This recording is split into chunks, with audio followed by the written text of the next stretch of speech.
Halo Bobers, ketemu lagi di channel bobocantik.com, channel wisata terlengkap yang akan membahas berbagai info seputar traveling mulai dari jalanan dan juga destinasi wisata yang asik buat didatengin.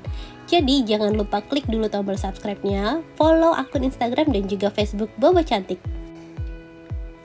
Kembali ke Bali bersama Bocan. Kali ini Bocan mau ngajakin Bobers untuk jalan-jalan virtual di daerah Bedugul, Bali, dan kita mau mereview salah satu penginapan yang super recommended di sini karena penginapannya ini lokasinya persis di pinggir danau, terus di belakangnya tuh perbukitan, pegunungan, jadi pemandangannya udah pasti menakjubkan banget dan udaranya juga sejuk. Jadi kalau Bobers yang udah lama jalan-jalan ke Bali dan udah kepanasan tiap hari main di pantai, pengen cari hawa-hawa sejuk, wajib banget datang ke Bedugul, apalagi nginepnya di Pondanu Cabin by the Lake.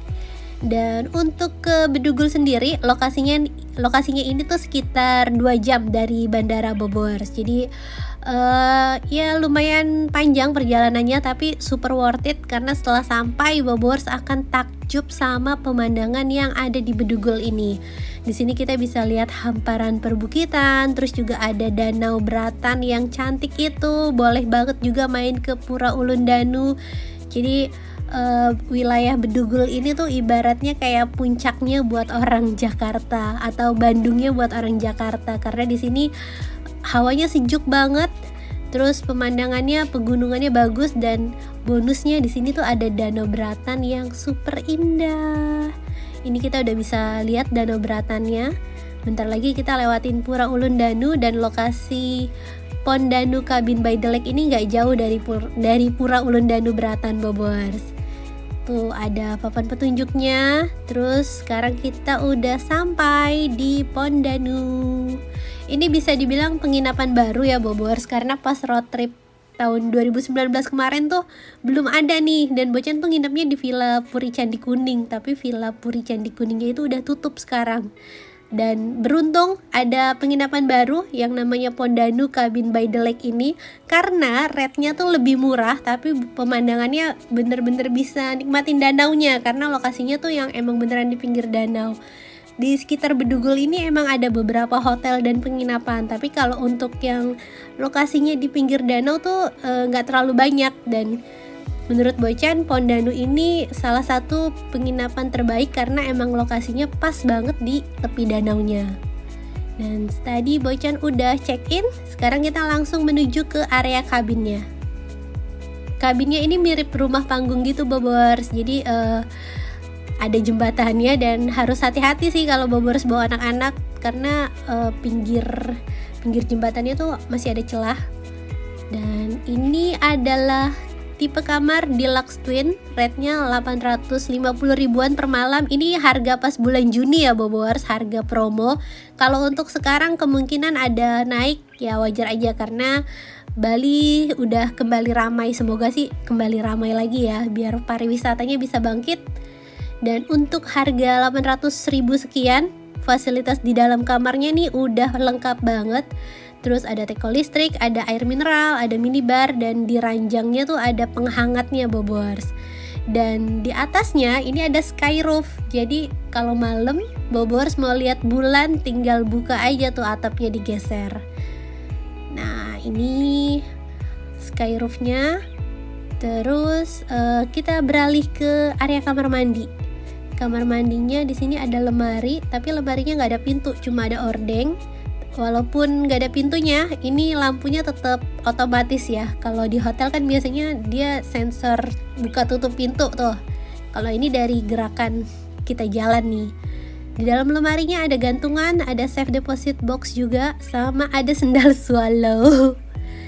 Nah, yang canggih lagi menurut Bocan, di sini tuh ada gantungan handuk, tapi gantungan handuknya tuh pakai listrik, jadi bisa anget, bisa kering, karena emang cuacanya kan mendung terus berkabut, cuacanya emang lembab banget, jadi dia banyak pakai listrik nih untuk bantu menghangatkan. Dan Bocan juga suka di sini, bisa dibilang tuh penginapannya ramah lingkungan karena untuk toiletrisnya pun dia nggak pakai plastik, jadi pakai kayu, sikat giginya juga pakai kayu, terus untuk air mineralnya juga pakai botol kaca, jadi beneran minim hemat plastik, hemat sampah plastik maksudnya. Nah, ini adalah pemandangan di area depan teras kabinnya. Kita mau jalan-jalan, mau mengeksplor area Pondanu keseluruhannya. Dan ini adalah area restorannya. Ini namanya Lido Deck. Ini tempat makannya buka untuk umum juga, Bobors. Kalau weekend biasanya rame. Jadi kalau Bobors mau kemari, prefer sih di weekday karena tempat ini selain dia penginapan, dia tuh buka untuk umum juga. Jadi kalau buat Bobors yang mau wisata tanpa nginep, mau naik speedboat atau mau lihat pemandangan danaunya sambil makan di sini, itu nanti ada tiket masuknya. Kalau Bobors yang nginep dan gak pengen keganggu sama kerumunan, mendingan nginepnya pas weekday. Nah, ini area gardennya. Tuh, makin mempercantik pemandangan danau yang emang udah bagus banget di depan mata kan. Terus untuk yang menginap itu dapat fasilitas gratis untuk pedal, terus juga untuk blue kayak. Tapi kalau untuk speedboat itu bayar lagi 250.000. Kalau saran Bocan, kalau Bobors mau naik speedboat keliling Danau Beratan, mendingan naiknya dari Pura Ulundanu karena itu harganya 150.000, lebih murah. Emak-emak banget ya cari yang termurah. Nah, ini adalah deck yang isinya tuh cafe. Cuma ini lagi tutup nih karena udah sore dan cuacanya juga emang pas hujan terus. Jadi gak enak kalau ngopi kehujanan kan. Nah, kabutnya di sini tuh kita berasa deket banget tahu sama awan, sama langit. Jadi beneran apa ya, selain syahdu tuh berasa bisa healing kali ya Bobors kalau bahasanya zaman sekarang. Bobors yang mau cari tempat untuk kedamaian, untuk healing, nah ini udah perfect banget nih di sini. Dan ini area glampingnya. Besok kita cobain nih tipe glampingnya. Kali ini Bocan nginep di kabinnya dulu. Dan ini suasana sorenya.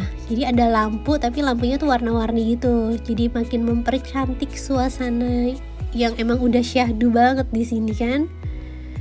Tuh, makin malam kabutnya makin tebel. Terus udaranya ini dingin banget. Kalau Bobors kemari mendingan bawa baju yang tebel-tebel ya. Dan untuk penerangan di dalam kamar ini kategorinya cukup. Nah, dari sky roof-nya kita bisa lihat bulan tuh nanti. Dan ini adalah menu makanan di restorannya. Karena lokasi kabinnya ini tuh bener-bener bisa dibilang tempatnya agak terpencil. Jadi susah kalau mau pesen makan lewat ojol. Jadi pilihannya ya cuma makan di restorannya aja Bobors. Kecuali Bobors emang mau keluar bawa kendaraan gitu cari resto, itu baru bisa. Dan untuk harga makanannya masih bisa dibilang reasonable ya. Jadi untuk makan malam berempat tuh kayak nggak boncos-boncos banget kantongnya. Kalau Bobors tim mana nih? Tim pesen makan lewat ojol pas nginep di hotel, atau jangan kayak orang susah pesen makan di hotelnya langsung? Bobors tim mana? Kalau Bocan sih fleksibel aja. Kalau harganya emang terlalu mahal ya pesen ojol, kenapa enggak gitu kan? Yang penting bisa jalan-jalan terus, dananya bisa dipakai buat yang lain, ya kan? Dan ini suasana pagi harinya. Kalau malam kita bisa lihat bulan, kalau pagi kita bisa lihat langit dari sky roof-nya. Dan pagi-pagi masih tetap berkabut. Tuh, cakep banget. Keren tempatnya. Pokoknya ini harus banget nih masuk daftar list Bobors kalau ke Bali. Mau honeymoon, kayaknya sih lebih cocok buat yang honeymoon ya. Tapi buat yang bawa anak juga ya, why not lah, karena kita juga butuh healing kan, cia. Nah, ini sarapan Bocan. Kayaknya sarapannya tuh cuma dapet 3 packs ya. Si adik sama kakak tuh bisa sharing. Untuk sarapannya sih standar, tapi dia tuh satu paket udah lengkap Bobors. Walaupun dia nggak buffet gitu, tapi dia satu paket udah ada buah, udah ada dessert. Terus mau kopi atau teh, mau jus. Kalau Bocan nggak kopi atau teh, tapi milih susu buat anak-anak karena lupa bawa susu. Nah, abis sarapan kita jalan-jalan di area decknya. Decknya tuh emang nggak nyentuh ke tanah, jadi kayak rumah panggung gitu, sampai ke jembatan-jembatannya pun semuanya dari kayu. Abis main-main, Bocan siap-siap lagi mau pindah kamar ke area glamping. Kemarin tuh ada yang nanya, capek gak sih Bocan tiap hari packing? Aduh, gak usah ditanya ya Bobors, jawabannya pasti capek. Cuma karena tempatnya bagus, jadi dibawa fun aja. Dan ini adalah kamar glampingnya. Ini rate-nya tuh 900 ribuan, hampir sejuta sih Bobors. Dan untuk kamarnya buat Bocan yang bawa 4 anak sih ya berasa sempit, tapi fasilitas di dalam glampingnya tuh keren banget. Karena selain nuansanya tuh yang putih gitu, terus juga ada chandeliernya, dan di kasur glampingnya ini juga ada penghangatnya. Terus ini ada colokan, dan saklarnya pun wireless. Jadi bener-bener walaupun ini glamping tapi elektroniknya tuh yang kayak futuristik gitu gak sih? Saklarnya wireless, terus kasur aja dikasih penghangat, anduk aja dikasih penghangat. Jadi dia tuh bener-bener mikirin kenyamanan kita selama nginep di sini. Terus untuk televisinya ini Smart TV. Bobers bisa nonton Netflix tapi dengan akun sendiri ya. Nah, ini kamar mandinya. Kamar mandinya ada water heater pasti, terus juga ada wastafel. Di sebelah wastafel tuh ada teko listrik sama air mineral. Ada kopi setnya juga. Dan di samping toilet ada gantungan, itu buat lemari sih. Nah, ini toiletnya. Dan ini showernya. Jadi untuk urusan kamar mandi nggak perlu khawatir karena kamar mandinya di dalam. Nah, ini pas udah check in ke glamping, cuacanya hujan deras. Akhirnya selama siangnya kita cuma main di dalam kamar aja. Dan di depan glamping ini ada fasilitas tenda juga. Bukan fasilitas sih, tapi ini tenda buat disewain juga. Ini 400 ribu per malam. Dan karena kebetulan saat itu gak ada yang booking, akhirnya Bocan boleh nih main-main ke dalam tendanya. Anak Bocan sok-sokan mau tidur di tenda katanya ntar malam, padahal gak berani. Suasana sorenya kayak gini nih, hujan, kabut, tapi pemandangannya makin syahdu. Dan abis hujan kita mau bikin api unggun. Terus abis hujan ini kabutnya hilang Bobors, dan pemandangan bukit sama gunungnya tuh bener-bener jelas banget, bagus banget. Apalagi dilanjutin dengan acara api unggun. Jadi ini tuh sore yang perfect banget sih menurut Bocan. Walaupun tadi siang hujan, sorenya cakep banget dan seru banget karena ada api unggun. Anak-anak Bocan seneng banget nih. Terus Bobors juga bisa bakar-bakar, mau jagung, sosis, atau marshmallow, nanti tinggal pesen aja sama staffnya. Untuk jagung sama sosis tuh harganya paling cuma 10 ribuan, jadi masih ramah kantong banget. Kita dapat fasilitas alat pemanggangnya tuh.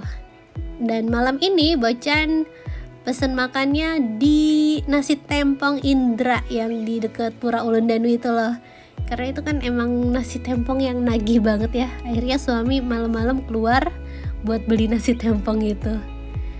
Dan ini di dalam tendanya penerangannya cukup, ada chandeliernya juga dong, cakep banget. Dan suasana pagi harinya, langitnya biru walaupun ada awan-awan yang bentar lagi akan menutupi gunung, tapi kali ini kita masih bisa lihat pemandangan bukit sama gunungnya secara jelas. Tuh, bagus banget perbukitannya, sumpah ini juara banget viewnya. Kalau kemarin tuh sarapan kayaknya hujan ya, kalau ini enggak nih, cuacanya pas cerah banget, enak banget buat berjemur. Tapi kalau siangan dikit panas. Nah, ini kita udah mau check out, udah sarapan, dan selesai sudah review Pondanu Cabin by The Lake dari Bocan. Gimana? Udah ikut keracunan? Udah ikut pengen menghayal untuk jalan-jalan kemari juga? Pokoknya pantengin terus channel YouTube Bocan karena akan banyak tempat-tempat cantik yang Bocan review. Tapi kalau Bobers punya referensi tempat baru yang pengen di-review sama Bocan, boleh tuh tinggalin komentar di